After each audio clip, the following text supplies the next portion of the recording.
First of all, thank you everybody for staying. I know it's getting late. Just quick context before we bring up the entrepreneurs. This will be quick, this will be fun, it'll be fast-paced. The Cairo Society started in 2008.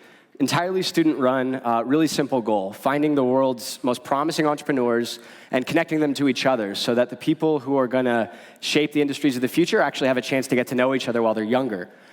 This has evolved substantially because what we found is it's not just about entrepreneurs with the ambition to solve problems. These are entrepreneurs from all corners of the world who are literally building solutions that address meaningful global challenges or building technologies that could actually change the way multiple industries interact.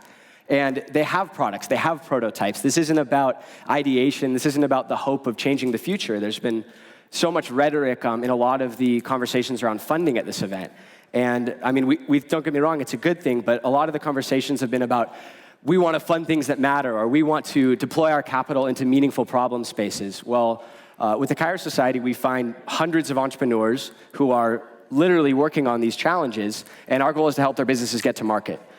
Funding is a key aspect of the ecosystem, but we think it's not enough to raise your seed round. We actually think success is getting your product to market, solving the problem you're addressing, and actually affecting people's lives. So with that in mind, we have 4 awesome entrepreneurs who came from different corners of the country and the world to join you. They're going to talk quickly about the problem they're solving and the solution they've built, and then that'll be a wrap on DLD. So you guys all come up. First up's going to be William. Thanks.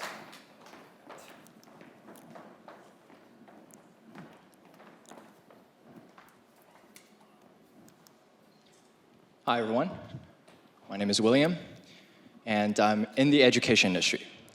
Now, when I started in the education industry, I always thought that teaching was easy.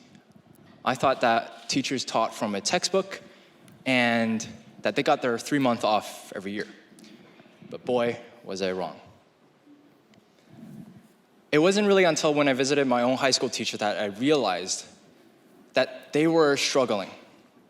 Every day after school, they were planning their lessons, assessing their own students, and they even told me they're dealing with a bureaucratic administration and they're fending off the angry parents. Now I said, I can't solve those latter 2 problems, but I'm happy to help you to make your lives easier. That's why I've created Chalk.com. Now Chalk.com is a productivity suite designed for kindergarten to grade 12 teachers to help them with their daily workflow, such as lesson planning, assessment, and attendance. And today, we're used in over 20,000 schools worldwide. But that's today. We're looking at education decades from now.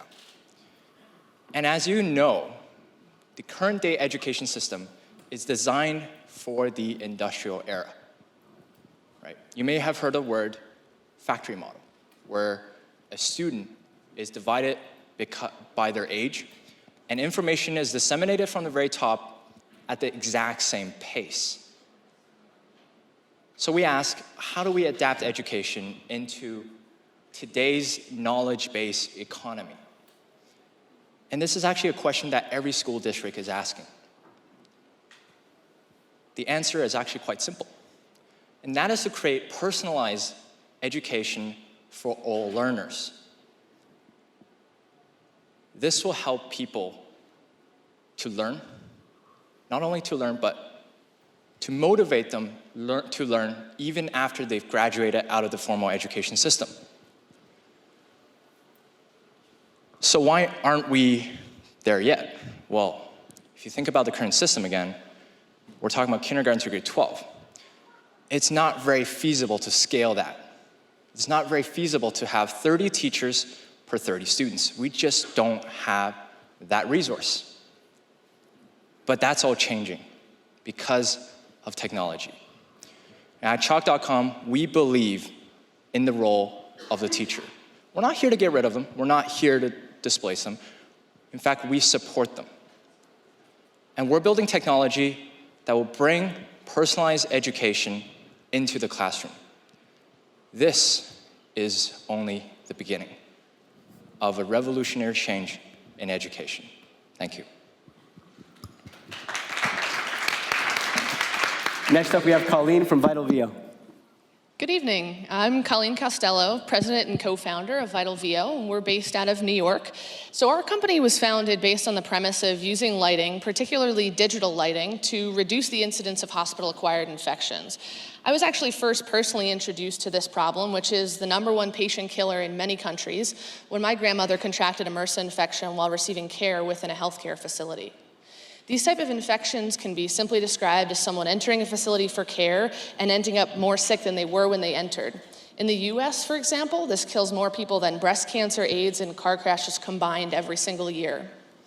A large contributor to these infections occurring is contamination within the environment, on the air and in surfaces, and then people actually interacting with the environment and transmitting germs throughout the facility. The two main factors that have gotten us into the dilemma that we have in these environments where we're supposed to be taking care of people are the speed and ease of which the bacteria can actually transmit throughout a facility and the ever-evolving resistance due to things like overuse of antibiotics, for which the World Health Organization has cited on par with climate change. The second one being the limited tools that we have in our arsenal to actually defend against these types of germs. Current cleaning is intermittent and actually in most cases is harmful to be continuously used around people. So our team, looking at the incidence of infections and the challenges that we have with the current solutions not adequately addressing these problems, basically took a look at disinfection in a new way. So with advancements of LEDs, for example, which are new methods of generating frequencies of light, as well as advancements in software that we use to actually drive our embedded hardware, we're able to come up with a system that is continuously and safely subduing the transmission and growth of bacteria in healthcare facilities. This lighting installs like any standard lighting fixture that you would have in an overhead environment. Most people conventionally assume that we're using harmful ultraviolet light, but we've actually designed a unique spectrum that is targeting receptors that are in microorganisms but that are not in people. So through a white light platform, we can actually be continuously disinfecting an environment.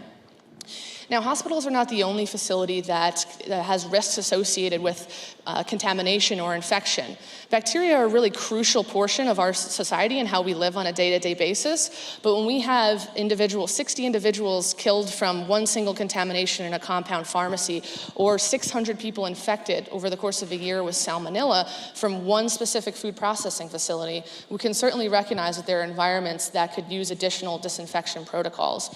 And that's currently the goal of our company, is to reduce the incidence of these types of events in healthcare facilities and other facilities with our currently commercially available product that we're implementing throughout the United States right now.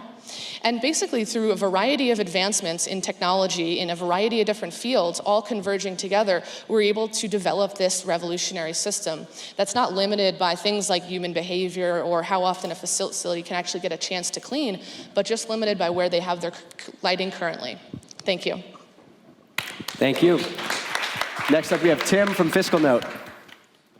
Good evening, DLD. So my name is Tim Huang. I currently serve as the founder and CEO of a company called Fiscal Note. Over the course of the last 2 days or so, we were able to talk very extensively about the dizzying pace of technological innovation. I want to shift gears a little bit and talk to you today about the dizzying pace of legal and regulatory activism that's going on across the world today. So in the United States alone, there are over 600,000 pieces of legislation that are proposed every single year.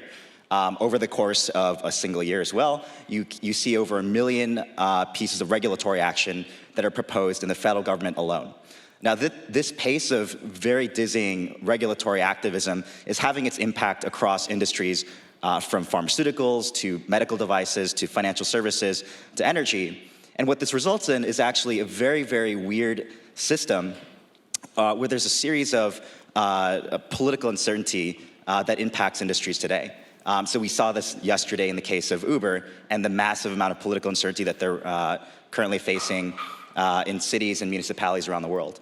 We saw this again in financial services in the way the technological innovation of financial services is conflicting with the current regulatory frameworks that are out there. And so the political uncertainty that's currently out there is serving as an incredible barrier for technological innovation moving forward. Now, the traditional way of resolving this political uncertainty has been a $1 trillion industry known as the legal industry, combined with political journalism and the sort of advent of digital journalism that's really come out in the last couple of years. but it's not a very scalable way of looking at regulatory activism across the world.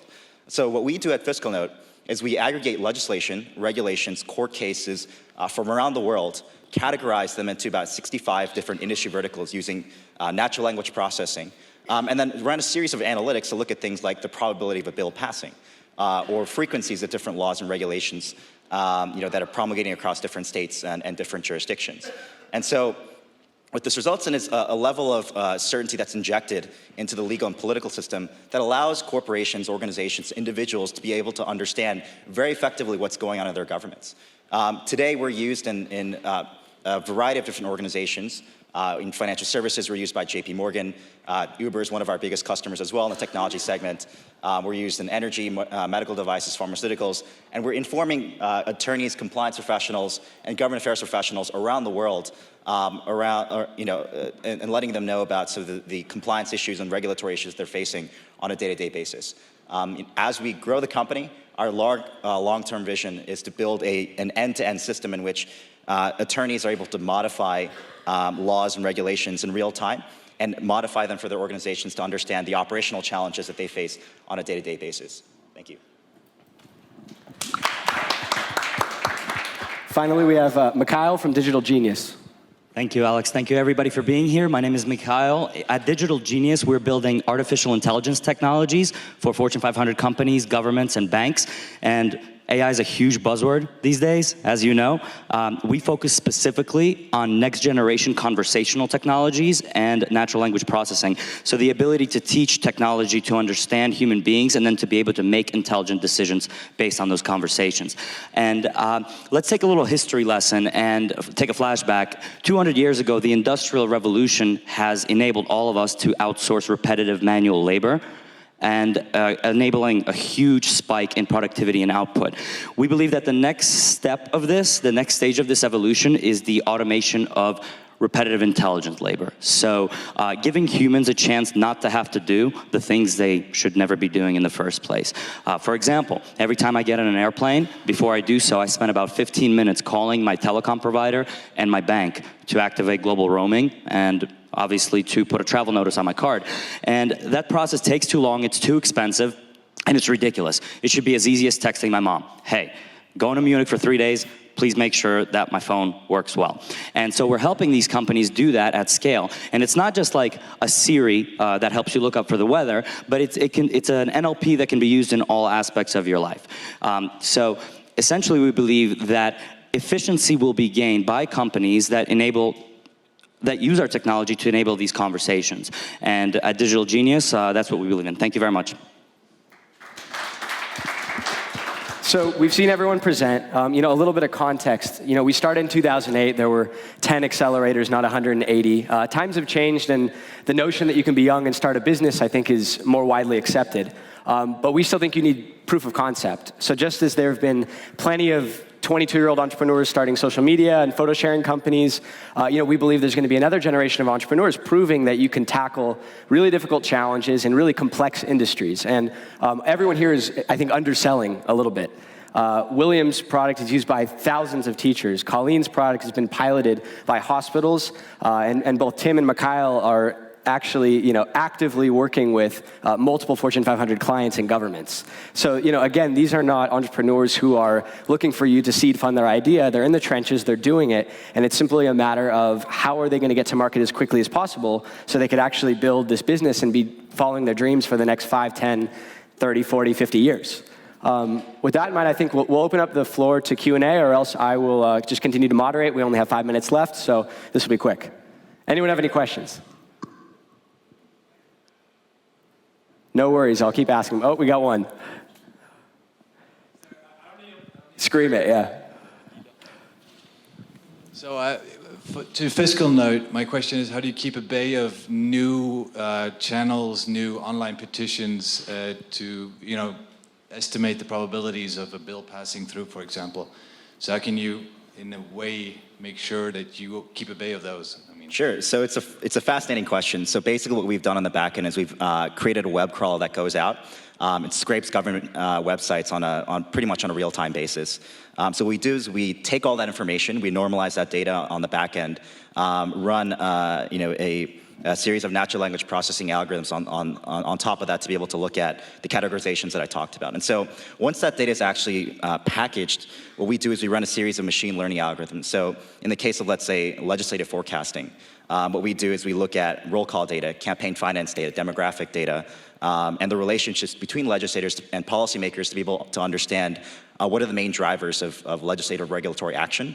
And it's interesting because our forecasting algorithms have actually been about 94% accurate in the United States in terms of predicting whether or not a bill will pass any given legislature. And so it's very fascinating to watch the different use cases in, let's say, new tax legislation, passing through 13 different legislatures, like an online sales tax, and the impact that might have on e-commerce or on online sales or whatever the case may be. And so I think the more interesting thing for us is not, obviously the technology is great, but the interesting thing as we continue to develop the company will be the use cases.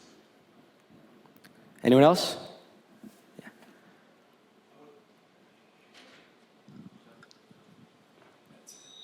Okay, so since you're all trying to solve social problems at your own community levels, my question is that whether you expect any sort of institutional supports from the government and local organizations, both in terms of mentorship or funding, or you resort to, again, angels or VCs?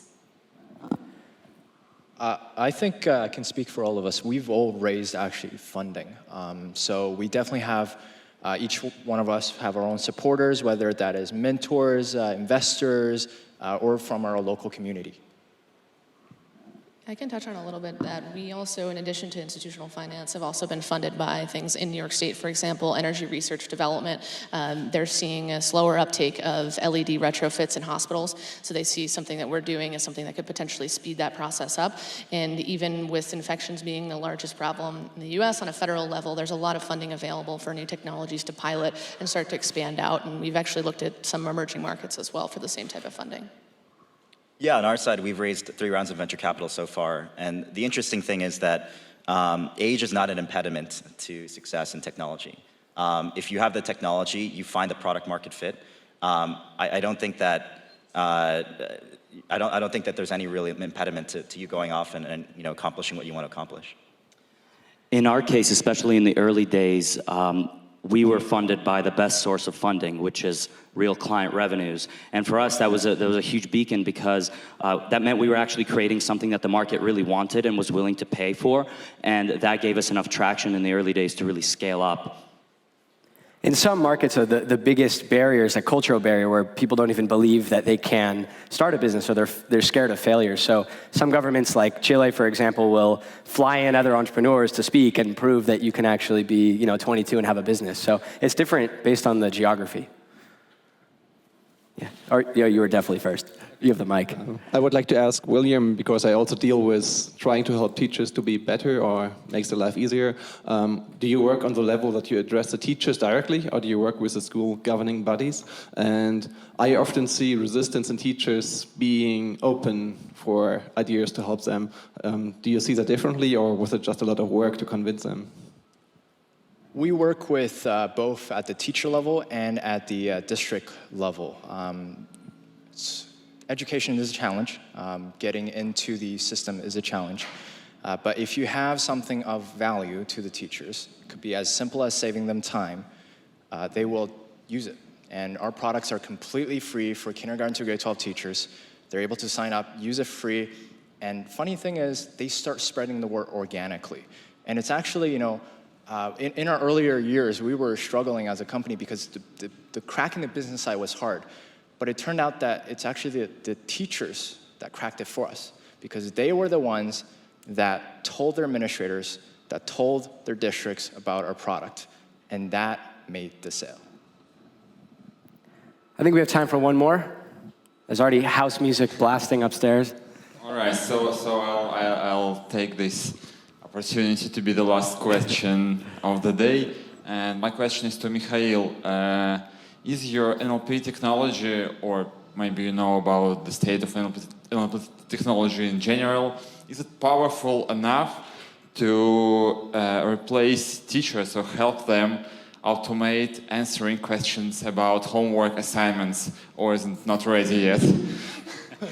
That's an excellent question. It's one we hear all the time when we speak to clients. And the thing is, AI has gotten a really bad rep in the last few months. I'm sure you guys know who Johnny Depp is, and you've seen the movies about machines taking over the world. Well, it's not all that bad, especially when we use AI and NLP to help and assist real people make real decisions. So why waste the teacher's valuable time answering questions that can easily be answered through a virtual mentor of sorts, and actually give those teachers a chance to teach? And some of the best teaching methods are question-based themselves. So the real teacher's job is not to answer the students' questions, but to ask them the right one in the first place. So I think in that case, I don't think NLP or AI will ever be smart enough to completely replace humans, which is probably a good thing, but I think that we're making some tremendous progress in the industry as a whole to make the process of communication a lot more efficient and a lot more beneficial for the users. Thank you. I think that's a wrap. I think if you successfully replace all the teacher, I think we're all out of jobs with education. So. Thank you guys for staying. Thank you, DLD, for having us. And that's a wrap. If you want to talk to any of the entrepreneurs, we'll be hanging out. Thank you, guys. Thank you. Thank you.